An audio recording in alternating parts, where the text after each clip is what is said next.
तो दोस्तों, सहलग्नता और क्रॉसिंग ओवर में डिटेल जानकारी जानने से पहले थोड़ी बात कर लेते हैं। क्या है क्रॉसिंग ओवर, क्या है लिंकेज या सहलग्नता, और रिकॉम्बिनेशन या पुनर्योजन क्या है। दोस्तों, लिंकेज या सहलग्नता का मतलब है कि जीनों का पेरेंट से अगली जनरेशन में एज इट इज़ पहुँच जाना, या बिना किसी परिवर्तन के जैसे कॉम्बिनेशन पेरेंट्स में वैसा गैमीट में चले जाएं और गैमीट से नेक्स्ट जनरेशन में। अभी ये गुणसूत्रों का एक जोड़ा है होमोलोगस क्रोमोसोम, जिसमें दो जीनों के बारे में बात कर रहे हैं, ए और बी। इधर इनके युग्म विकल्पी है ए और बी। ये जीन मैंने बहुत पास पास बनाए हैं। पास पास होने की वजह से इनमें कोई भी क्रॉसिंग ओवर नहीं हुआ, और जब इनसे आगे युग्मक बने, गैमीट बने, तो ये देखो 4 गैमीट बने हैं। ये भी पेरेंट्स जैसे हैं, ये भी पेरेंट्स जैसे हैं। देखो ए, बी और स्मॉल बी, चारों युग्मक पेरेंट्स जैसे ही हैं। सपोज करो ये फादर का क्रोमोसोम है, ये मदर का क्रोमोसोम है, तो 2 गैमीट फादर जैसे और 2 गैमीट मदर जैसे बने, बिल्कुल पेरेंट्स जैसे बने हैं। कारण क्या है, इन दोनों जीनों के बीच क्रॉसिंग ओवर या जीन विनिमय नहीं हुआ। और अगर 2 जीनों में क्रॉसिंग ओवर नहीं हो, जीन विनिमय नहीं हो, और वो as it is next generation में चली जाएं, तो इस ग्रुप को लिंकेज ग्रुप या सहलग्न ग्रुप कहते हैं। देखो, आपको पता है मियोसिस में 1 सेल का डिवीजन हुआ, 4 सेल बन जाती है, नंबर ऑफ क्रोमोसोम आधे हो जाते हैं। तो ये 1 सेल थी, 2 क्रोमोसोम थे, डिवाइड होके और 4 बन गए। उसमें से चारों के चारों पेरेंटल टाइप है। इसका मतलब ये हुआ कि लिंकेज है, क्रॉसिंग ओवर है ही नहीं। और लिंकेज, जिन जीनों के बीच लिंकेज हो या जो ग्रुप एक साथ अगली जनरेशन में जाए, उसको कहेंगे लिंकेज ग्रुप। लिंकेज ग्रुप का मतलब है जितने नंबर ऑफ क्रोमोसोम हैं उसका आधा। जैसे सपोज करो मटर में 14 क्रोमोसोम है, तो लिंकेज ग्रुप कितने होंगे, 7। तो यहाँ देखिए क्रॉसिंग ओवर क्या है, वही मैंने समझात गुणसूत्र बनाए, ए और बी, ए और बी। अब की बार दोनों जीनों को दूर रखा है। अगर जीन दूर दूर है तो उनके बीच क्या हो जाता है, ये देखिए, ये क्रॉस मैंने लगा दिया, क्रॉसिंग ओवर। देखो, इन दोनों का डुप्लीकेशन हुआ, फोटोकॉपी हुई, और जो क्रॉसिंग ओवर वो किसके बीच हो रहा है, इन दोनों के बीच। और इन दोनों को कहते हैं नॉन सिस्टर क्रोमेटिड। इससे पहले भी मैंने आपको बताया था, crossing over non sister chromatid के बीच ही होगा। अब देखिए, ये वाला तो एज इट इज युग्मक बन गया। इस वाले में कैपिटल बी, उसके बाद क्रॉसिंग ओवर हुआ तो कैपिटल ए के बजाय ये नीचे वाला भाग आ गया स्मॉल ए। इस वाले में पहले यहाँ तक तो स्मॉल बी था, लेकिन स्मॉल ए के बजाय ये ऊपर वाला भाग आ गया कैपिटल ए, और नीचे ए बी जो भी है, स्मॉल ए स्मॉल बी। ये 4 युग्मक बने। आपको पता है वही मियोसिस में 1 से 4 बनते हैं, गुणसूत्रों की संख्या सब में आधी आधी हो गई। 2 पेरेंटल टाइप है और 2 नए ही संयोग बने हैं, नए ही कॉम्बिनेशन बने हैं। इन नए कॉम्बिनेशन को रिकॉम्बिनेंट और इन दोनों को पेरेंटल टाइप या नॉन रिकॉम्बिनेंट भी कह सकते हैं। और ये रिकॉम्बिनेंट बनने का जो प्रोसेस है उसको ही क्या कहते हैं, रिकॉम्बिनेशन। पुनर्योजन क्या है, क्रॉसिंग ओवर का परिणाम या रिजल्ट ही क्या कहलाता है, पुनर्योजन। नॉन सिस्टर क्रोमेटिड के बीच जब क्रॉसिंग ओवर होता है, उसकी वजह से युग्मक या नेक्स्ट प्रोजीनी में नए कॉम्बिनेशन आते हैं। ये जो नए कॉम्बिनेशन के निर्माण का प्रोसेस है उसको क्या कहते हैं, रिकॉम्बिनेशन या पुनर्योजन। तो लिंकेज, क्रॉसिंग ओवर और पुनर्योजन के बारे में मैंने आपको बताया है। अब अपन पहले प्रॉपर लिंकेज के बारे में भी पढ़ेंगे, उसके बाद क्रॉसिंग और पुनर्योजन के बारे में भी। ये दोनों एक दूसरे के वाइस वर्सा है। अगर 2 जीनों में लिंकेज ज़्यादा है तो क्रॉसिंग ओवर कम होगा या पुनर्योजन कम होगा, रिकॉम्बिनेशन कम होगा। अगर क्रॉसिंग ओवर या रिकॉम्बिनेशन ज़्यादा है तो लिंकेज क्या होगा, कम होगा। कहने का मतलब सहलग्नता और क्रॉसिंग ओवर या जीन विनिमय एक दूसरे के व्युत्क्रमानुपाती या वाइस वर्सा कह सकते हैं। अगर ये बढ़ेगी तो ये घटेगा, ये घटेगा तो वो बढ़ेगा। आइए दोस्तों, अब अपन बात करते हैं लिंकेज या सहलग्नता के बारे में। दो जीनों का एक साथ अगली पीढ़ी में स्थानांतरण होना सहलग्नता या लिंकेज है। लिंकेज की खोज मॉर्गन ने सहलग्नता, लिंकेज और रिकॉम्बिनेशन, पुनर्योजन दोनों शब्द किसने दिए? मॉर्गन ने। मॉर्गन को एक्सपेरिमेंटल जेनेटिक्स, प्रयोगात्मक आनुवंशिकी का जनक भी कहा जाता है। लेकिन सहलग्नता को सर्वप्रथम देखा किसने? देखो, मॉर्गन ने देखा। मॉर्गन को लिंकेज के बारे में अगर आप बोला जाए तो मॉर्गन ही बोलना है, लेकिन उससे पहले भी देखा था बैटसन और पुनेट ने मीठी मटर लेथायरस ओडोरेटस में। बैटसन को मॉडर्न जेनेटिक्स के फादर और पुनेट को आपको पता ही है, इन्होंने एक स्क्वायर मेथड दिया था जिसके हॉरिजॉन्टल या क्षैतिज पंक्तियों में नर युग्मक और ऊर्ध्वाधर जो पंक्तियां उसमें मादा युग्मक होते हैं। दोस्तों, मॉर्गन ने ड्रोसोफिला पर बहुत प्रयोग किए, इसलिए प्रयोगात्मक आनुवंशिकी का जनक कहा जाता है। जितने भी ड्रोसोफिला पर इसने प्रयोग किए और डाई हाइब्रिड क्रॉस करवाया, डाई हाइब्रिड का मतलब आपको पता है दो लक्षणों को लेकर करवाया गया संकरण, तो ड्रोसोफिला के कोई भी दो लक्षण ले लिए और फिर मॉर्गन ने उसका डाई हाइब्रिड क्रॉस करवाया, तो हर बार F2PD में 9:3:3:1 रेशो आया। लेकिन जब मॉर्गन ने एक कॉम्बिनेशन ऐसा लिया, दो लक्षण, पीले शरीर और सफेद आंख, उसका क्रॉस भूरे शरीर और लाल आंख की ड्रोसोफिला से करवाया गया, तो F2PD में 9:3:3:1 नहीं आया, जो द्विसंकर संकरण में आता था। अध्ययन के दौरान पता लगा ऐसा इसीलिए हुआ कि क्रॉसिंग ओवर या जीन विनिमय के बजाय इन दो जीनों में लिंकेज ज़्यादा पाई जाती थी, सहलग्नता ज़्यादा पाई जाती थी। तो दोस्तों, एक बात याद रखें, पूरे वीडियोस में आप देखेंगे मैंने ये बहुत बार बोली है कि अगर द्विसंकर क्रॉस का अनुपात अलग आता है तो फिर आपको पता लग जाना चाहिए कि उन दोनों जीनों के बीच क्या है, लिंकेज है, सहलग्नता है। बैटसन और पुनेट के बारे में अपन ने बात कर ही ली थी। सहलग्नता दो प्रकार की होती है, कंप्लीट और इनकम्प्लीट लिंकेज। पूर्ण सहलग्नता में अगर पूरा का पूरे जीन जो है अगली जनरेशन में एज इट इज ट्रांसफर हो जाए, एग्जाम्पल नर ड्रोसोफिला और मादा रेशम कीट। अपूर्ण सहलग्नता, इनकम्प्लीट लिंकेज, इसका एग्जाम्पल ह्यूमन या मानव। देखो, अभी अपन ने बात किया था क्रॉसिंग ओवर में फिर 4 युग्मक बने थे, 2 पेरेंट जैसे पेरेंटल टाइप और 2 नए रिकॉम्बिनेंट बने थे। तो 2 पेरेंटल और 2 नए, तो 50% क्या हुआ, उसकी फ्रीक्वेंसी आई। अगर रिकॉम्बिनेंट जो है वो 50% से कम आ जाए तो सहलग्नता हुई है, और इस सहलग्नता को क्या बोलेंगे, इनकम्प्लीट लिंकेज। दोस्तों, सहलग्नता को प्रभावित करने वाले कारक कौन कौन से वो देखते हैं। देखो, सहलग्नता, लिंकेज, इतनी देर अपन बात कर रहे हैं, एक बात तो आपको पता लग गई होगी कि अगर किसी फादर के जीनों में लिंकेज पाई गई तो उसके नेक्स्ट जनरेशन या बेटे में उसके जीन एज इट इज जाएंगे और बेटा पापा जैसे ही कैरेक्टर वाला होगा। अब सहलग्नता को प्रभावित करने वाले जो कारक है उस पर बात करते हैं।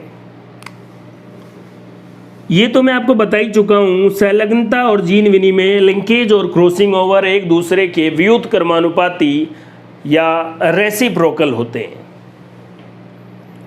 या इन्वर्सली प्रोपोर्शनल भी कह सकते हैं। अगर जीनों के बीच दूरी ज़्यादा है, जीनों के बीच की दूरी और सहलग्नता भी एक दूसरे के व्युत्क्रमानुपाती है। अगर दूरी ज़्यादा है तो सहलग्नता या लिंकेज कम, और अगर दूरी कम है तो सहलग्नता ज़्यादा। वैसे भी आपको पता है, अगर साथ साथ अगली जनरेशन में जाना है तो दूरी कम ही होनी चाहिए, साथ रहने के लिए दूरी कम ही हो तो अच्छा है। टेम्परेचर के बारे में बात करते हैं। दोस्तों, अगर तापमान ज़्यादा है तो सहलग्नता कम होगी। अब सहलग्नता कम होगी मतलब क्रॉसिंग ओवर ज़्यादा होगा, क्रॉसिंग ओवर ज़्यादा होगा तो वेरिएशन ज़्यादा होगा। इसका मतलब भूमध्य रेखा के आसपास जितने भी देश, वेस्ट इंडीज़ वगैरह पाए, आपको आइडिया है, वहाँ के लोगों में वेरिएशन, हर एक आदमी दूसरे आदमी से बिल्कुल अलग क्वालिटी का मिलेगा, अलग कैरेक्टर वाला मिलेगा। यहाँ पर मैं जो कैरेक्टर बात कर रहा हूँ वो नाक का साइज़, बालों का शेप, लंबाई, इन कैरेक्टर की बात कर रहा हूँ। तो अगर तापमान कम होगा तो सहलग्नता ज़्यादा होगी। तो जो ठंडे इलाके वाले देश हैं वहाँ पर आप देखें सबकी शक्ल ऐसे गोरे लगेगा ही नहीं, ये भी पहले देखा था, वो भी तो वेरिएशन कम होते हैं क्योंकि तापमान क्या होता है ज़्यादा। तो लिंकेज और टेम्परेचर भी एक दूसरे के इन्वर्सली प्रोपोर्शनल है। एक और बात, सहलग्नता और आयु, इस बात को आप ध्यान में रखें। अगर एज ज़्यादा होगी तो आपके जीन एज इट इज़ अगली पीढ़ी में जाएंगे, क्योंकि एज ज़्यादा तो सहलग्नता भी ज़्यादा। बाल विवाह पर अगर आप किसी को लेक्चर देना चाहते हैं तो ये वाला दें कि भाई देख, जल्दी शादी करेगा तो सहलग्न आयु कम होगी, आयु कम होगी तो सहलग्नता कम होगी, सहलग्नता कम होगी तो तेरे कैरेक्टर तेरी जनरेशन में कम जाएंगे, तेरा बेटा तेरे बेटे जैसा कम लगेगा। अब देख लो, अगर बच्चे की शक्ल माँ बाप से मिले तो बायोलॉजी का विषय है, नहीं मिले तो सोशोलॉजी का विषय है। अगर कम उम्र में शादी करेगा तो बेटा सोशोलॉजी का विषय लगेगा। इसलिए जल्दी शादी नहीं करनी चाहिए, बाल विवाह रोको। समाज को आप संदेश भी दे सकते हो, बस आपके बात करने का तरीका अलग होगा। आयु ज़्यादा होगी, सहलग्नता ज़्यादा होगी, आप जैसा कैरेक्टर होगा। आपको लगता है कि आप आतंकवादी है, आप बदमाश है, तो फिर जल्दी कर लो, क्योंकि एक और आतंकवादी देश में आए फिर अच्छी बात नहीं है। तो आयु का, तापमान का, दूरी यहाँ पर दो जीनों के बीच की दूरी, और जीन विनिमय और सहलग्नता तो एक दूसरे के अपोजिट है ही। इनकम्प्लीट का मतलब अगर रिकॉम्बिनेंट 50% से कम आ जाए तो सहलग्नता तो है, और कंप्लीट के एग्जाम्पल सबसे पहले इसको देखा बैटसन और पुनेट ने। मॉर्गन ने इसके बारे में ड्रोसोफिला पर बहुत सारे प्रयोग किए। कौन से दो लक्षण लिए थे, इसकी वजह से द्विसंकर संकरण क्रॉस का जो अनुपात है वो अलग आया। हमें अगर सहलग्नता मिली है, इसका मतलब डाई हाइब्रिड क्रॉस का F2PD का फिनोटाइप 9331 नहीं आएगा। अगर फिनोटाइप डेविएट मतलब हम समझ गए लिंकेज है। तो ये अपन बात कर ली है किसके बारे में, सहलग्नता के बारे में। और दो बातें मैं आपको इसमें बता चुका हूँ। जहाँ पर भी सूर्य का प्रकाश सीधा आता है भूमध्य रेखा पर, वहाँ पर रहने वाले लोग, उनमें तापमान ज़्यादा होने की वजह से लिंकेज क्या होता है, कम, और क्रॉसिंग ओवर ज़्यादा होता है, इसकी वजह से वेरिएशन आते हैं। दूसरा, अगर जल्दी आयु में जो गैमीट बनेंगे या जो संतानें पैदा होंगी वो क्या होंगी, उनमें सहलग्नता कम होगी। आयु कम तो सहलग्नता कम, आयु ज़्यादा तो सहलग्नता भी क्या होगी, ज़्यादा होगी। तो ये लिंकेज के बारे में जानकारी थी। अब अपन बात करेंगे पुनर्योजन, रिकॉम्बिनेशन। और मैंने आपको कहा रिकॉम्बिनेशन क्रॉसिंग ओवर का ही परिणाम है। इसके बारे में मैं आपको शुरू से बताते आ रहा हूँ। दो नॉन सिस्टर क्रोमेटिड के बीच जीनों का आदान प्रदान होता है, इसे जीन विनिमय कहते हैं। मियोसिस डिवीज़न का जब फ्लो चार्ट अपन देखेंगे तब भी बात करेंगे। नॉन सिस्टर क्रोमेटिड के बीच जीनों का जो एक्सचेंज है, तो पहला क्वेश्चन तो ये है कि जीन विनिमय क्रॉसिंग ओवर किनके बीच होता है, नॉन सिस्टर क्रोमेटिड के बीच। दूसरा, ये घटना मियोसिस में प्रोफेज फर्स्ट में, और प्रोफेज फर्स्ट में भी 5 स्टेप्स होते हैं, उसमें कौन सी अवस्था में, कौन सी स्टेज में होती है, पैकिटीन में, पैकाइटीन या पैकिटीन भी कह सकते हैं इसको। देखो दोस्तों, कंपटीशन एग्ज़ाम के अकॉर्डिंग अपन क्वेश्चन बात कर रहे हैं। ज़्यादातर आपने देखा होगा बहुत सारी चीज़ें हैं, पढ़ने को आप कितना भी पढ़िए मेन है सिलेक्शन कैसे हो पाएगा, क्वेश्चन सॉल्व कैसे हो पाएंगे। अभी अपन जितनी भी बातें कर रहे हैं बेसिक्स, अगर आपको पहले का कुछ भी नहीं पता है तो भी आप इस तरीके से सोचें, फिर हर टॉपिक पर अपन और उससे लेवल का, और फिर हर एग्ज़ाम नीट फर्स्ट ग्रेड सबके क्वेश्चन इजीली सोल्व हो उस वे में भी बात करेंगे। अभी आप ध्यान से देखें, नॉन सिस्टर क्रोमेटिड के बीच जीनों का आदान प्रदान क्या होगा, क्रॉसिंग ओवर। मियोसिस में, प्रोफेज फर्स्ट में, पैकाइटिन में होता है या पैकेटिन भी कह सकते हैं। जब क्रॉसिंग ओवर होता है तो गुणसूत्र कौन सी स्टेज में होते हैं, टेट्राड कंडीशन में। ये तीनों बातें एग्जाम में आई हुई क्वेश्चन है। क्रॉसिंग ओवर को प्रभावित करने वाले कारक एज, उम्र, मैंने लिंकेज में भी आपको बताया, वहाँ पर भी क्योंकि लिंकेज और क्रॉसिंग ओवर एक दूसरे के वाइस वर्सा या व्युत्क्रमानुपाती इन्वर्सली प्रोपोर्शनल है। अगर एज ज़्यादा होगी तो क्रॉसिंग ओवर कम होगा, और एज कम होगी तो क्रॉसिंग ओवर ज़्यादा होगा। कम उम्र में बच्चे पैदा होंगे, वेरिएशन ज़्यादा आएगी। पेरेंट्स के जो बच्चे होंगे, पेरेंट्स से अलग वेरिएशन आएगी दोनों की। वातावरण में रेडिएशन ज़्यादा होगी तो भी क्रॉसिंग ओवर ज़्यादा होगा। अभी रेडिएशन वैसे बहुत ज़्यादा ही है। टेम्परेचर ज़्यादा होगा तो भी क्रॉसिंग ओवर ज़्यादा होगा। भूमध्य रेखा पर रहने वाले लोग, जैसे वेस्ट इंडीज़ के जो लोग हैं, पर्टिकुलर आदमी हर बार एक दूसरे से अलग डिफरेंट होगा, क्योंकि वहाँ पर टेम्परेचर ज़्यादा होता है, क्रॉसिंग ओवर ज़्यादा तो वेरिएशन ज़्यादा। दो जीनों के बीच डिस्टेंस ज़्यादा है तो भी क्रॉसिंग ओवर क्या होगा, ज़्यादा होगा। दोस्तों, लिंकेज को प्रभावित करने वाले कारक याद करो या क्रॉसिंग ओवर को, बस आपको ये याद रखना है, लिंकेज ज़्यादा होगा तो क्रॉसिंग ओवर कम होगा, क्रॉसिंग ओवर ज़्यादा होगा तो लिंकेज कम होगी। क्रॉसिंग ओवर के रिजल्ट या परिणाम स्वरूप ही रिकॉम्बिनेंट बनते हैं, और इस रिकॉम्बिनेंट बनने का जो प्रोसेस है इसी को रिकॉम्बिनेशन या पुनर्योजन कहते हैं। और इस रिकॉम्बिनेशन के कारण ही संतानों में वेरिएशन आती है, विभिन्नताएं आती है। दोस्तों, इवोल्यूशन या उद्ध विकास के लिए वेरिएशन आना ज़रूरी है। जैसे ह्यूमन का एवोल्यूशन हुआ तो धीरे धीरे वेरिएशन आई, और ये वेरिएशन किसकी वजह से आती है, रिकॉम्बिनेशन की वजह से। रिकॉम्बिनेशन किसकी वजह से हुआ है, क्रॉसिंग ओवर की वजह से। क्रॉसिंग ओवर कहाँ हुआ है, मियोसिस में, प्रोफेज फर्स्ट में, पैकेटिन में, नॉन सिस्टर क्रोमेटिड के बीच जीनों का आदान प्रदान हुआ है, उसकी वजह से वेरिएशन आए। मॉर्गन का स्टूडेंट है अल्फ्रेड स्टुरवेंट। अल्फ्रेड स्टुरवेंट ने बताया, उन्होंने पुनर्योजन मानचित्र या रिकॉम्बिनेशन मैप तैयार किया। जीनों के मध्य की दूरी या जीनों की स्थिति को रिप्रेजेंट किया, इसी को ही recombination map, genetic map, linkage map या क्रोमोसोमल मैप भी कहते हैं।